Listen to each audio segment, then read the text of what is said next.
Selamat siang wargi pengalaman. Wah, senang sekali nih hari ini saya berkesempatan untuk kembali untuk menemani wargi pengayoman di dalam segmen Kabayan Talks.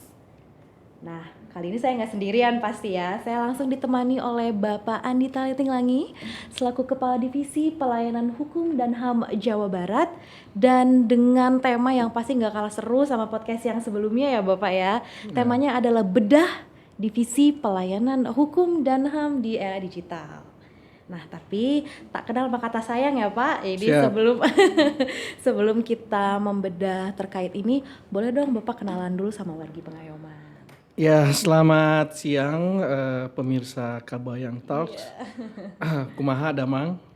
Kumaha damang. Sebenarnya sih saya familiar juga dengan Bandung, jadi udah tahulah sedikit-dikit bahasa-bahasa Sunda ya. Perkenalkan, nama saya Andi Talitinglangi sebagai Kepala Divisi Pelayanan Hukum dan Hak Asasi Manusia Kanwil Kemenkumham Jawa Barat, yang mana sebelumnya saya menjabat sebagai Kepala Divisi Pelayanan Hukum dan HAM Jawa Barat di Provinsi Banten. Jadi 1 tahun 9 bulan saya menjabat sebagai Kadivisian Kumham di Kanwil Kumham Banten, dan alhamdulillah saya bergabung dengan teman-teman di Divisi Pelayanan Hukum dan HAM Kanwil Kumham Banten Jawa Barat yang luar biasa prestasinya. Berarti Bapak baru banget di sini dan menjadi coach buat kita di Divisi Pelayanan Hukum dan HAM di tahun 2023 ini ya Pak. Pak, izin maaf nih Pak, saya sebenarnya ini request pribadi ya Pak ya, gitu kan. Luar biasa nih ya, saya megang kertas ini tuh CV-nya Bapak luar biasa ini. Wah. Pak, izin Pak, saya lihat di dokumen Bapak itu ternyata titlenya Dr. Andi Talitinglangi SIP, SHMSI, MPhil, dan Bapak ada di Universitas Oslo ya Pak, di Norwegia. Boleh sih nggak Pak ceritain, apalagi ke saya ya yang sebenarnya punya cita-cita nih mau ngampus di luar negeri. Luar biasa. Jadi pertanyaan Mbak ini pertanyaan saya yang sekian kalinya. Banyak yang bertanya kok bisa gitu kan. Pasti. Punya title banyak. Jadi memang saya senang dengan belajar ya, karena belajar itu bisa menghidupkan pikiran dan juga tidak meninggalkan ilmu-ilmu yang sudah kita dapatkan. Dengan belajar ini kita juga bisa mengembangkan diri dan juga kita bisa mentransfer knowledge kepada teman-teman, kepada masyarakat, dan juga apa yang menjadi concern kita selama ini. Nah, kalau bicara satu persatu, memang saya kan lulusan sarjana ilmu politik di Universitas Hasanuddin yang boleh dikatakan tahunnya itu cukup lama. Sampai katanya kalau mahasiswa paling lama di kampus itu bisa jadi patungnya gitu kan. Nah, saya kurang lebih 6 tahun ngambil S1. Kenapa 6 tahun? Karena memang laboratorium kita di Fakultas Ilmu Sosial Ilmu Politik itu adalah di lapangan ya. Karena kita laboratorium beda sama eksak. Kalau kedokteran, teknik, mereka kan punya praktek dan kayak bengkel sendiri. Tapi untuk non eksak sebenarnya laboratoriumnya ya di lapangan, langsung kepada masyarakat, pengabdian masyarakat. Nah, oleh karena itu karena saya banyak berkecimpung di organisasi kemahasiswaan, jadi memang durasi ya pendidikan saya cukup lama di S1. Dan kemudian saya lanjutkan S2 yang kebetulan memang dipercayakan oleh Kementerian Hukum dan HAM mendapatkan beasiswa di Universitas Indonesia. Dan kemudian saya lanjut di Oslo University untuk mengambil program master di sana. Nah, kemudian karena untuk Oslo University itu memang dibawa langsung law faculty ya. Dan memang karena saya rasa saya belum cukup untuk memahami tentang hukum itu, makanya saya ambil juga S1 hukum di Jakarta, dan lengkaplah semua titel saya yang di belakang. Nah, kemudian saya merasa bahwa saya butuh juga pendidikan yang memang menajamkan analisa saya Oleh karena itu saya mengambil program doktor di Universitas Negeri Jakarta dan memang kita bekerja itu harus sistematis. Nah, cara berpikir kita dalam mengelola suatu organisasi juga harus sistematis, apalagi mengelola SDM. Kalau substansi itu bisa kita pelajari, tapi untuk mengelola manusia yang ada dalam organisasi itu harus ada seninya. Nah, tidak mudah untuk mengelola banyak karakter di dalam satu organisasi, sehingga kita harus tahu kemampuan dan kompetensi teman-teman itu harus the right man in the right place. Nah, di situ bisa kita olah sehingga organisasi kita bawa ke dalam tujuan untuk lebih berprestasi, lebih dikenal oleh masyarakat seperti itu. Makanya dengan jenjang pendidikan yang saya sudah dapatkan, insya Allah ini bermanfaat buat organisasi umumnya dan juga buat masyarakat. Amin ya. Memang kita juga bekerja untuk masyarakat juga Pak ya, karena apapun yang kita lakukan kita kembali lagi ke masyarakat. Ya, apalagi kan kita ini di divisi pelayanan. Ya, kata pelayanan itu ya otomatis kita harus memberikan yang terbaik kepada masyarakat. Pelayanan itu seperti apa? Pelayanan itu yang perlu kita suguhkan. Akses harus kita mudahkan kepada masyarakat, itu yang penting. Apalagi sesuai sama tema kita ya. Iya, sesuai dengan tema 3 divisi pelayanan hukum dan hak asasi manusia. Apalagi sesuai dengan amanah dari Pak Menteri Hukum dan HAM bahwa kita sudah harus beralih dari birokrasi konvensional atau birokrasi lama menuju birokrasi digital. Nah, oleh karena itu kita sudah harus memikirkan bagaimana membangun suatu akses informasi yang kita berikan kepada masyarakat dan masyarakat juga bisa mengakses dengan mudah pelayanan-pelayanan tersebut. Oleh karena itu saya pikir Kanwil Kumham Jawa Barat itu tidak kalah dengan kanwil-kanwil lain untuk bersaing bagaimana memberikan pelayanan terbaik bagi masyarakat. Betul. Wah, luar biasa Bapak. Nah, ini sejalan dengan yang tadi Bapak sampaikan nih. Jadi saya langsung aja nih Pak. Nah, sebelum kita membahas apa yang akan Bapak lakukan nanti selama tahun 2023 ini kepada saya dan khususnya kepada Divisi Pelayanan Hukum dan HAM beserta jajarannya. Banyak nih Pak wargi pengayoman yang sebenarnya nggak paham kayak nih bentuk pelayanan. Seperti saya nih di Subbidang Pelayanan KI, ada teman saya di Subbidang Pelayanan AHU. Sebenarnya banyak ya Pak untuk di bawah Divisi Pelayanan Hukum saja, bukan cuma KI dan AHU. Boleh cerita nggak Pak apa aja Pak? Yang jelas begini pemirsa Kabayang Talks ini. Jadi bicara Divisi Pelayanan Hukum dan HAM ini kita mengampu 6 unit eselon 1. Ya. Ada kita diamanahkan oleh Direktorat Jenderal Kekayaan Intelektual, diamanahkan oleh Direktorat Jenderal Administrasi Hukum Umum, diamanahkan oleh Direktorat Jenderal Peraturan Perundang-undangan, diamanahkan oleh Direktorat Jenderal Hak Asasi Manusia, diamanahkan Badan Pembinaan Hukum Nasional, diamanahkan juga oleh Badan Penelitian dan Pengembangan Hukum dan Hak Asasi Manusia. Jadi ada 6 unit eselon 1 yang harus kita kerjakan tugas dan fungsinya, ya. Target kinerja yang harus kita laksanakan di kantor wilayah. Jadi bisa dibayangkan betapa luasnya divisi pelayanan hukum dan HAM ini. Jadi harus ada strategi ya untuk bisa mendapatkan output yang dirasakan oleh masyarakat. Ya, kita bicara sekarang di Direktorat Jenderal Kekayaan Intelektual. Jadi kalau kita bicara kekayaan intelektual itu begitu banyak hal-hal yang harus kita berikan kepada masyarakat. Akses dan juga fasilitasi dan juga pendampingan terkait dengan pendaftaran merek, pendaftaran paten, indikasi geografis, hak cipta, ya. Itu semua menjadi tanggung jawab kita di wilayah untuk bagaimana mengakomodir ya permohonan-permohonan tersebut agar masyarakat puas terhadap pelayanan kita. Karena mereka pembayar PNBP itu adalah mereka. Nah, artinya dengan mereka membayar PNBP, otomatis timbal baliknya adalah pelayanan yang prima terhadap akses tersebut. Nah, kemudian ada Direktorat Jenderal Administrasi Hukum Umum, ya. Ini juga salah satu Direktorat Jenderal yang besar dalam anggaran, di mana kita mengurusi soal pendaftaran kewarganegaraan, kemudian PT, ya, pembinaan notaris, kemudian juga fidusia, dan banyak lagi yang diurusi oleh administrasi hukum umum.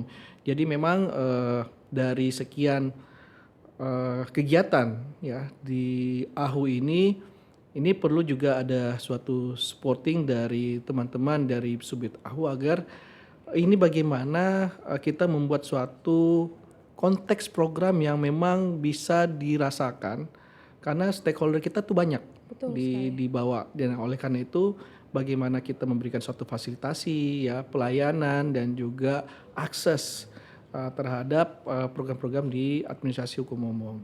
Kemudian untuk peraturan perundang-undangan, karena kalau di wilayah itu kita lebih kepada harmonisasi terhadap peraturan daerah ya. Entah itu rancangan peraturan daerah, rancangan peraturan gubernur, rancangan peraturan wali kota, rancangan peraturan bupati, yang kemudian kita memang suatu kewajiban dalam undang-undang pembentukan peraturan perundang-undangan di mana diamanahkan bahwa untuk harmonisasi harus dilakukan oleh para perancang. Nah, bisa dibayangkan di Jawa Barat sendiri itu dengan 27 kabupaten kota ya. Dan tentunya tidak hanya mengasihkan ataupun menyusun draftnya itu cuma satu. Bisa saja kabupaten kota itu bisa sampai 5-10 rancangan, dan itu membutuhkan waktu dan energi yang luar biasa bagi teman-teman perancang ya. Nah, ini yang kita fasilitasi. Terus ada lagi Subdit yang menangani terkait dengan bantuan hukum. Nah, sesuai dengan bantuan hukum, undang-undang bantuan hukum ini yang diperuntukkan bagi masyarakat yang tidak mampu ya. Nah, siapa yang melakukan bantuan hukum adalah organisasi bantuan hukum yang sudah terverifikasi di Kemenkumham, khususnya di BPHN. Nah, bagi yang sudah terverifikasi inilah yang kemudian yang memberikan langsung kepada masyarakat yang tidak mampu, baik itu non litigasi maupun litigasinya. Kemudian ada namanya jaringan informasi dokumentasi hukum ya. Nah, ini juga semua produk-produk hukum ini bisa diakses oleh masyarakat ya. Perda, Perbub, Perwali dan juga Pergub yang sudah disahkan ini bisa diakses oleh masyarakat. Jadi masyarakat itu diharapkan itu tidak melek terhadap hukum ya. Jadi mereka tahu apa sih kapasitas hukum yang ada di wilayahnya seperti itu. Nah, juga kita memiliki penyuluh hukum yang dimana masyarakat perlu tahu mana hukum positif yang kemudian ini dijadikan sebagai acuan bagi masyarakat ketika mereka berhadapan dengan hukum misalnya ya. Nah, penyuluh hukum ini yang kita harapkan sebagai ujung tombak dalam memberikan suatu edukasi kepada masyarakat terkait dengan hukum-hukum yang ada di Indonesia, khususnya masyarakat yang memang awam terhadap hukum itu sendiri. Nah, strategi pendekatan ataupun strategi kita bagaimana mendistribusikan informasi hukum inilah yang harus kita lihat bahwa bagaimana kreativitas dari teman-teman penyuluh untuk menyebarluaskan informasi itu kepada masyarakat, entah melalui digitalisasi. Kalau lihat sekarang kan banyak sekali anak muda menggunakan TikTok, Reels, menggunakan media sosial lainnya untuk memberikan suatu informasi. Jadi hal-hal yang singkat tapi membuat masyarakat itu penasaran, menggelitik masyarakat sehingga mereka mau mengakses, membaca dan mau juga cari ini. tahu gitu ya, Pak. Apalagi kan ini baru saja keluar Undang-Undang Nomor 1 Tahun 2023 tentang KUHP karena baru diundangkan. Jadi ini menjadi tantangan tersendiri buat teman-teman penyuluh hukum untuk bagaimana menyebarluaskan atau mensosialisasikan KUHP ini kepada masyarakat. Karena kemarin disampaikan juga masih ada 9 isu yang menjadi perdebatan. Nah, ini yang perlu kita luruskan kepada masyarakat, perdebatan itu supaya ini mudah diterima oleh masyarakat. Nah, kita harapkan bahwa peran-peran penyuluh hukum ini agar bisa berperan aktif ya, tidak hanya penyuluh hukum di Kanwil tapi juga penyuluh hukum yang ada di pemerintah daerah itu berkolaborasi untuk bagaimana mendistribusikan pengetahuan ini supaya tidak ada ambigu atau kebingungan di dalam masyarakat terhadap pasal-pasal yang ada dalam KUHP. Nah, kemudian ada BPHN ya. BPHN tadi itu masalah JDH, bantuan hukum. Kemudian ada Direktorat Jenderal Hak Asasi Manusia. Nah, ini yang lebih kepada bagaimana kita mengukur Jadi tugasnya Kanwil dan Direktur Jenderal Hak Asasi Manusia itu sebenarnya mengukur sejauh mana pemerintah daerah dalam memprogramkan muatan-muatan hak asasi manusia, entah masuk ke dalam materi dalam peraturan perundang-undangannya, ataupun bagaimana mereka menginternalisasikan muatan hak asasi manusia dalam program yang ada di pemerintah daerah. Nah, untuk mengukur itu ada namanya Kabupaten Kota Peduli HAM. Sudah ada 120 indikator yang harus mereka penuhi, yang dimana indikator ini akan dinilai. Sehingga setiap tahunnya, setiap tanggal 10 Desember itu kita memberikan yang namanya penghargaan. Penilaian kabupaten kota bagi kabupaten kota yang memang sukses, kalau dalam artian itu sukses dalam memberikan pelayanan HAM terhadap masyarakat, ya. Dilihat dari program yang sudah dijalankan. Nah, kemudian juga ada aksi HAM, ini menjadi sebenarnya ini adalah program nasional di mana aksi HAM ini memang mengacu kepada 4 fokus isu hak, yaitu masyarakat adat, kemudian perlindungan terhadap penyandang disabilitas, kemudian perlindungan perlindungan perempuan dan anak. Nah, ini yang menjadi hal-hal yang memang didorong dalam aksi HAM tersebut, yang memang harus dipenuhi oleh baik itu pemerintah pusat maupun pemerintah daerah. Nah, ini juga memiliki tantangan tersendiri karena memang aksesnya langsung itu di kantor staf presiden, ya, untuk menyampaikan data ataupun dokumen laporan yang sudah dilaksanakan oleh pemerintah daerah. Tentunya dengan dengan melihat ataupun yang sudah di format yang sudah diberikan kepada pemerintah daerah untuk bagaimana mereka bisa menyampaikan data tersebut. Karena saya lihat begini, yang menariknya bahwa dengan adanya dokumen nasional seperti aksi HAM maupun Kabupaten Kota Peduli HAM, kita itu memiliki data nasional yang kemudian ini bisa kita pertanggungjawabkan secara internasional. Karena di setiap 4 tahun sekali itu ada namanya Universal Periodic Review. Artinya apa? Bahwa dengan Universal Periodic Review ini atau disingkat dengan UPR, di mana negara-negara pihak itu menyampaikan laporan perkembangan implementasi hak asasi manusia di negaranya masing-masing. Kemarin di bulan November yang dihadiri oleh Pak Menteri Hukum dan HAM, Indonesia sudah menyampaikan laporan implementasi hak asasi manusia, dan kita mendapatkan kurang lebih 200 rekomendasi dari negara-negara pihak yang kemudian saya belum mendapatkan informasinya, tapi yang jelas ini sedang dibahas, diberikan kesempatan kepada negara pihak tersebut termasuk Indonesia untuk mana dari 200 itu yang kita terima, ya. Nah, dari yang kita terima itulah yang kemudian ini perlu kerjasama, tidak hanya di antara pemerintah pusat atau kementerian lembaga, tapi juga pemerintah daerah.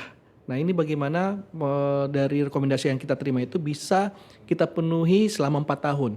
Karena nanti 4 tahun ke depan kita diminta lagi pertanggungjawaban bagaimana implementasi. Jadi memang tugas kita itu boleh katakan meskipun tanggung jawab kita di wilayah, tapi dampaknya internasional, ya.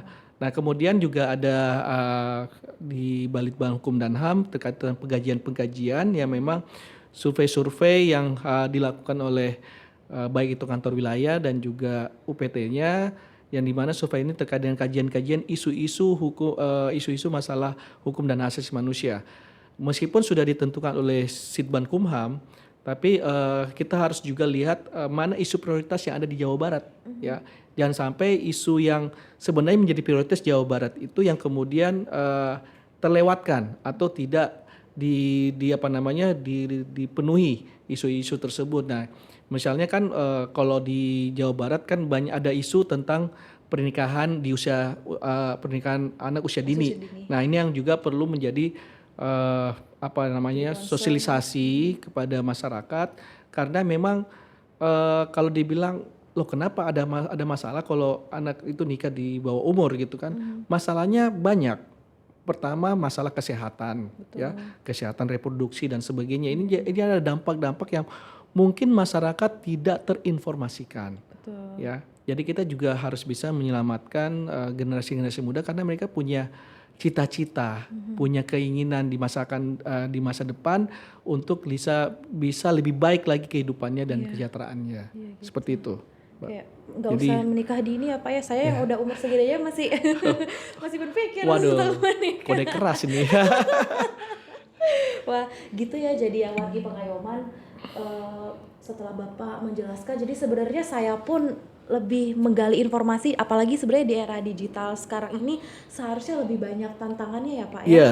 Dan sebenarnya saya mau tanya juga nih, tadi Bapak udah cerita terkait dengan KI, AHU, dan JDI. Bapak punya tantangan terbesar nggak? Apalagi Bapak sebelumnya ada di wilayah Banten ya Pak. Selama ini Bapak menjabat jadi kepala divisi, ada nggak salah satu concern yang wah ini berat? Iya. Gitu, ada nggak Pak? Jadi gini, kalau bicara tantangan, saya paling senang dengan tantangan. Karena dengan tantangan itu ini memicu adrenalin, ya. Ya, saya menganalogikan kalau pembalap Formula One gitu kan, tantangannya di sirkuit itu bagaimana memacu adrenalin. Nah, di kantor wilayah pun sebagai kepala divisi ini menjadi tantangan tersendiri dan memacu adrenalin. Ini yang membuat kita untuk bagaimana terus berpikir, bagaimana mencarikan solusi. Nah, tantangan ini berangkat dari permasalahan. Ya. Nah, ketika di Banten kemarin sebagai kepala divisi, saya melihat menggali dari permasalahan-permasalahan yang ada. Nah, apabila kalau permasalahan ini tidak terpenuhi, maka akan ada risiko. Ya, akan ada risiko yang muncul, dan risiko yang muncul ini bagaimana solusinya. Nah, solusi ini harus kita pikirkan bersama, tidak satu orang. Karena yang sekarang yang saya ingin saya bentuk di Jawa Barat adalah tim kerja, tim efektif, tim kerja, bukan personal lagi. Tidak ada sekarang dalam organisasi itu bekerja sendiri, tapi bekerja bersama-sama. Karena kita harus melangkah bersama, bergerak bersama, membawa organisasi ini ke puncak, ya prestasi yang lebih tinggi lagi. Nah, dengan tantangan seperti ini, saya melihat memang misalnya yang paling dekat dengan pelayanan masyarakat itu kan AHU dan KI misalnya, ya. AHU kita bicara bagaimana kita memfasilitasi notaris, tapi sebenarnya ujung dari bukan hanya pembinaan, tapi kan bagaimana meningkatkan PNBP, ya. Nah, ini prosedur bagaimana kita mendorong para notaris misalnya, terus kemudian juga orang-orang yang mendaftar perusahaan-perusahaan lewat notaris. Jadi tingkat kepatuhan yang harus kita dorong kepada notaris, karena notaris yang melaporkan, ya, melaporkan akta-aktanya, kemudian notaris itu tidak tersangkut dengan masalah pidana karena melakukan aktivitas di luar dari wilayahnya dan sebagainya. Kemudian bagaimana mendorong fidusia, karena yang ngurus semua itu notaris, dan sudah disiapkan perangkat dan aplikasi yang mereka tinggal mengakses. Nah, seringkali saya katakan ke notaris bahwa jangan sampai memberikan akses mereka itu kepada stafnya, ya, karena ini bisa menjadi bumerang bagi mereka ketika ada pemanggilan di kepolisian. Nah, ini saya lagi berpikir bagaimana agar tingkat kepatuhan ini notaris itu lebih tinggi. Ya, kita tahu bahwa ada 4.500 notaris di Jawa Barat. Banyaknya. Ya, ini bagaimana mengakomodir 4.500 laporan. Nah, laporan ini jangan lagi bersifat fisik, tapi sudah digitalisasi. Nah, dari laporan itu yang ingin saya karena 4.500 itu bukan jumlah yang sedikit. Yang sedikit, ya, fantastis sekali jumlah banyak. itu. Nah, saya katakan bahwa dengan 4.500 mau tidak mau notaris akan berkompetisi. Berkompetisi dalam apa? Dalam memberikan pelayanan kepada masyarakat. Sekarang permasalahannya bagaimana masyarakat tahu ini notaris yang memberikan pelayanan baik atau memberikan pelayanan buruk. Oleh karena itu, saya nanti berdiskusi sama teman-teman, saya ingin ada suatu penilaian masyarakat. Kita lihat kan seperti kayak Gojek, ya. Gojek ngantarin barang, Pak minta tolong dong dikasih bintang 5. Di rating, ya kan, artinya puas apa tidaknya para pelanggan. Nah, notaris pun nanti saya akan gituin. Jadi kalau mereka menggunakan jasa notaris dan notaris memberikan pelayanan terbaik, tercepat, ya, tidak bermasalah dengan kode etik dan prosedur, maka masyarakat memberikan rating yang baik. Nah, dengan rating yang baik kita akan publikasikan. Oh, jadi itu masyarakat tahu ya? Tahu, jadi mana nih notaris di wilayah ini yang kemudian saya pengennya pakai notaris ini aja. Iya. Ya kan, karena memberikan pelayanan baik. Nah, ini akan memacu notaris-notaris yang lain untuk memberikan pelayanan terbaik. Bayangkan kalau ada notaris bermasalah yang kemudian dipakai jasanya, kemudian ternyata masyarakat mendapatkan masalah dengan notaris itu, kita yang harus mengurusi lagi di tataran MPD, MPW, MKN. Nah, oleh karena itu dengan adanya informasi bahwa mana notaris yang punya pelayanan baik, punya pelayanan buruk, maka yang menilai kan masyarakat. Maka mereka akan bebas memilih mana notaris yang saya bisa pakai, mana jasa notaris yang saya bisa pakai.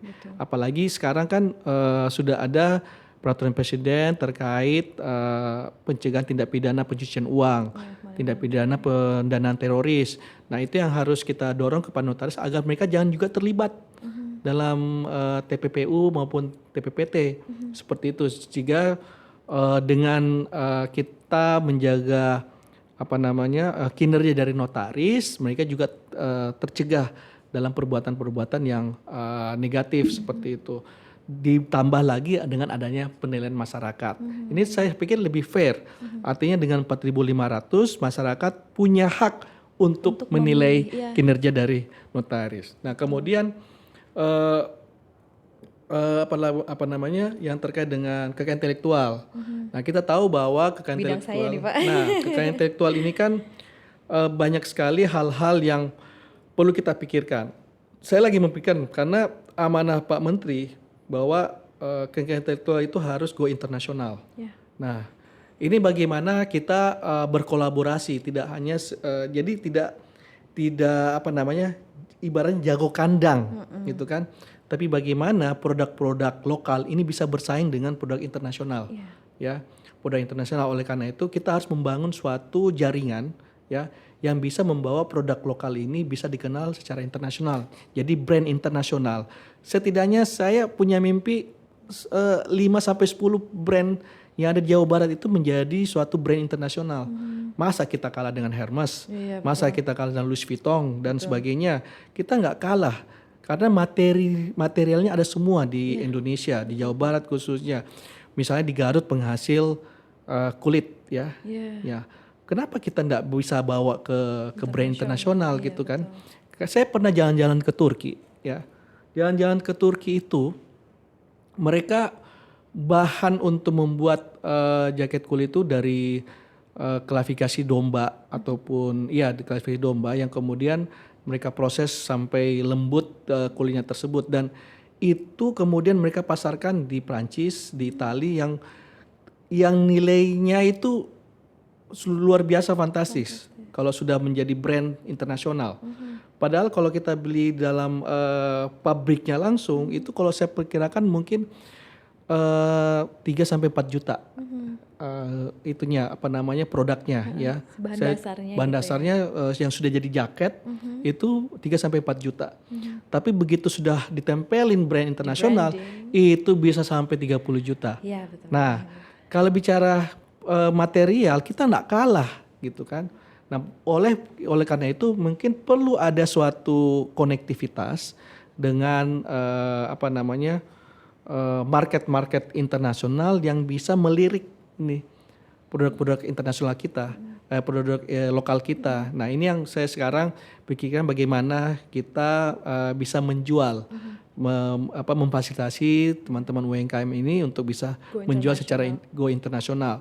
Kita awali mungkin dengan kita bikin kayak macam Bandung Fest lah, Bandung Fest itu tidak hanya sekedar menjual, jadi mungkin teman-teman UMKM jangan berpikir hanya kemudian menjual produk, tapi bagaimana mempublikasikan, mengkomersialisasikan produknya, dengan nanti rencana kita akan memanggil kedutaan-kedutaan negara sahabat yang kemudian ini loh produk kita di Jawa Barat yang mungkin menjadi intention mereka, dan kita harapkan juga karena negara-negara yang yang masuk ke Indonesia, kedutaan-kedutaan itu mereka kan sebenarnya salah satu tujuannya untuk bekerja sama Indonesia kan di bidang ekonomi, ya. Dan mereka punya perusahaan-perusahaan asing yang sudah ada menginvestasi di Indonesia.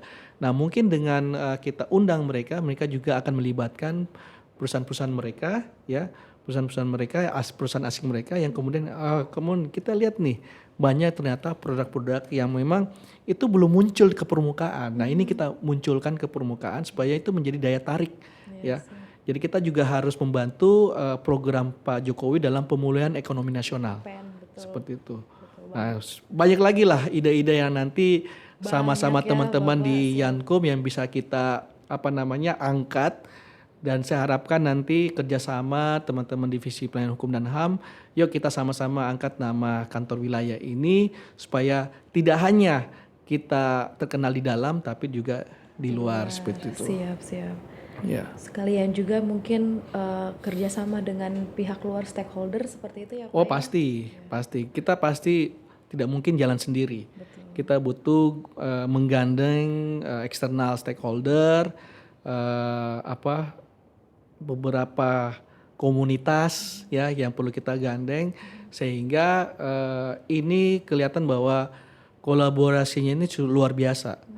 Jadi ibaratnya bahwa dengan muncul atau nama ini sudah muncul, orang yang akan cari kita, Mbak. Ya. UMKM di Jawa Barat akan yang dicari gitu. Bukan lagi mereka mencari-cari, tapi mereka yang dicari. Gitu. Jadi kita harus balik perspektif itu. Siap. Luar biasa, Bapak. Sama kita tadi bahas Banten ya, Pak. Jadi saya baca juga pasti ya sebelum berkomunikasi dengan narasumber yang luar biasa ini, saya juga cari tahu nih Bapak, dulu ternyata Bapak punya 1 hours non-stop podcast yang 100 hours. Yes, 100 hours non-stop podcast. Yes. Dan itu masuk MURI, Pak. Ya. Betul itu, Pak? Ya. Luar biasa. Coba Pak ceritain itu bagaimana gitu, Pak. Jadi kita berangkat dari kondisi pandemi ya. Di mana pandemi kita kan dibatasi dalam tatap muka dan sebagainya.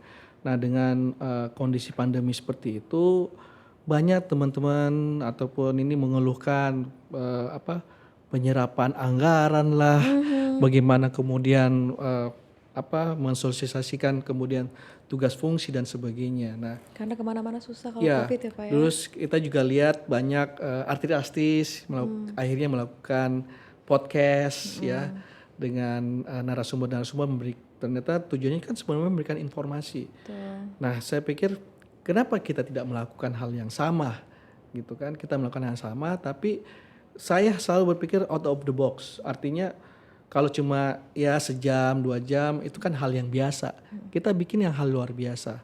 Nah, memang butuh perencanaan yang juga matang untuk menyiapkan podcast 100 hours. Karena kalau dibilang jangan tanggung-tanggung lah bikin podcast sejam 2 jam. Kita bikin yang memang juga bisa diberikan penghargaan. Nah, kita cek di MURI ternyata belum ada tuh baik artis, baik apa itu membuat 100 hours, 100 jam non-stop podcast itu. Nah, akhirnya kita mengajukan usulan. Katanya oke, belum ada 100 jam non-stop ini. Non-stop ya. Dia tanya apakah ini sampai malam. Saya bilang pokoknya non-stop, yang namanya non-stop itu sampai kalau bicara 1 jam itu sampai 5 hari.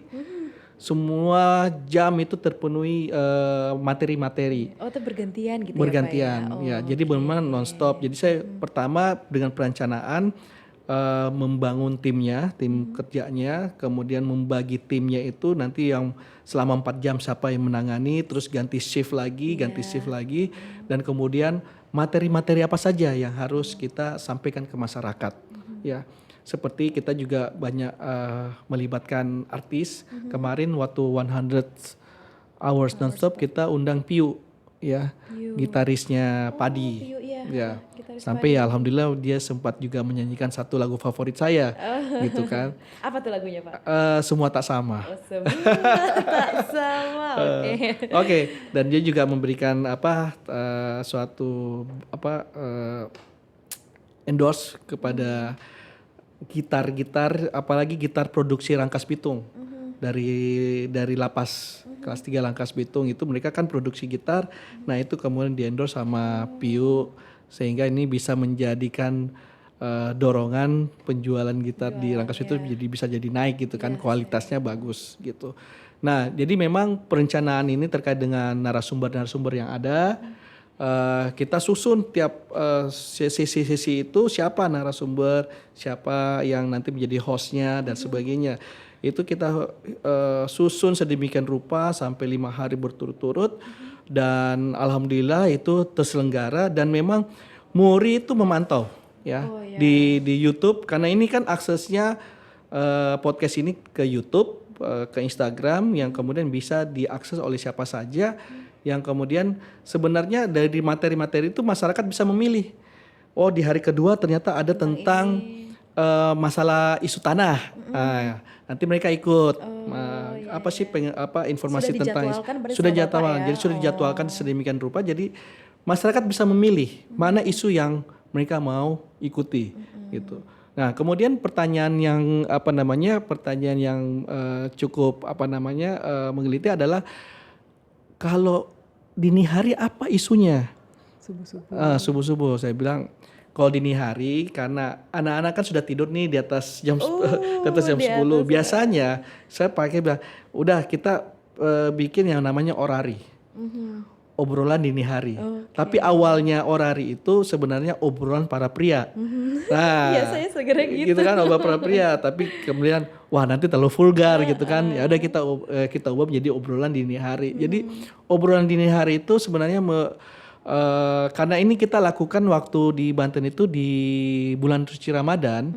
Jadi memang orang-orang yang sedang mungkin habis ibadah atau menunggu sahur, biasanya mereka mengakses podcast kita. Kemudian kita memang lebih kepada obrolan santai, ya obrolan santai, obrolan seputar anak muda lah seperti itu.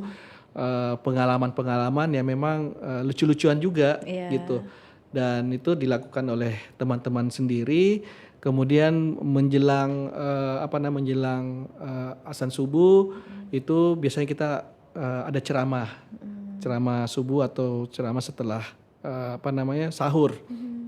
Seperti itu. Nah, terus sahur diapain gitu kan? Kalau sahur itu biasanya kita putar konten-konten atau drama singkat yang sudah dibuat atau disusun oleh para penyuluh. Jadi kita buat drama yang kayak sinetron singkat ya yang memang sifat tujuannya adalah edukasi. Misalnya bagaimana mencegah pernikahan dini tapi dalam bentuk drama. Nah, itu kita putar dalam 1 jam. Jadi memang semua terisi waktunya, tidak ada waktu yang kosong dalam 100 jam itu.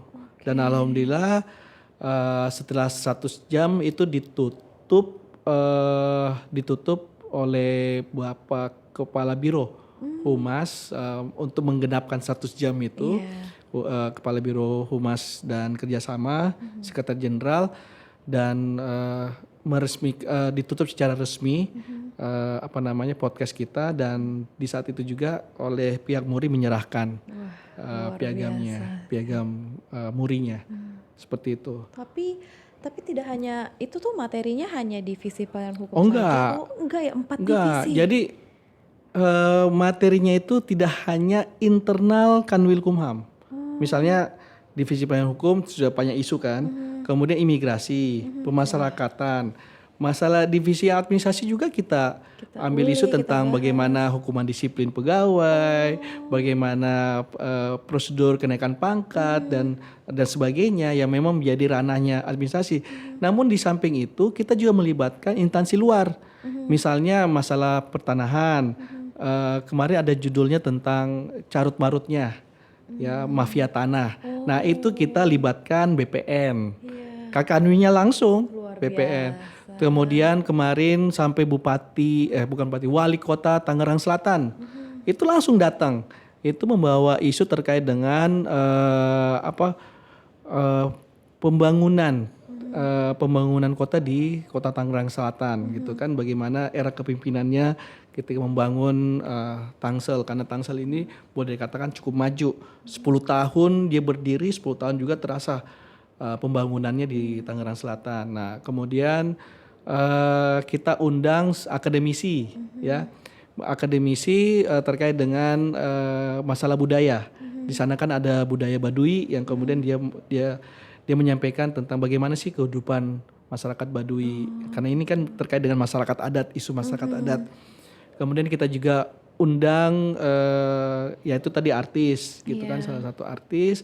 Kita undang juga yang bisa menyampaikan tentang public speaking gitu. Jadi teman-teman juga di podcast itu bagaimana meningkatkan public speaking teman-teman di situ kan, bagaimana tips sukses menjadi public speaking seperti itu. PPD ngobrol. Ya, gitu sambil ya. ngobrol. Nah, kemudian juga ada tentang keimigrasian, masalah apa namanya paspor, mobile paspor dan sebagainya, bagaimana cekal dan sebagainya, itu juga informasi-informasi yang perlu diketahui. Kemudian juga bagaimana pendaftaran kewarganegaraan, menjadi warga negara Indonesia yang baik, bagaimana. Nah, itu semua ada isu-isu ada yang kemudian juga memang kita libatkan juga kayak termasuk notaris, ya. Bagaimana menjadi notaris yang sukses misalnya. Itu kita undang juga notarisnya. Terus bagaimana memberikan bantuan hukum kepada masyarakat tidak mampu, itu kita undang juga OBH. Jadi semua stakeholder eksternal itu kita sudah susun sedemikian rupa. Jadi masyarakat, jadi podcast yang 100 jam nonstop itu palu gada. Iya. Apa lu mau, gua ada isu-isunya itu, silahkan tinggal milih waktunya, jamnya, dan juga narasumbernya siapa, seperti itu. Luar biasa nih. Nah, tantangan saya Jawa Barat mau tidak. Baru mau saya tanya nih Pak. Tantangannya adalah saya kembalikan ke teman-teman.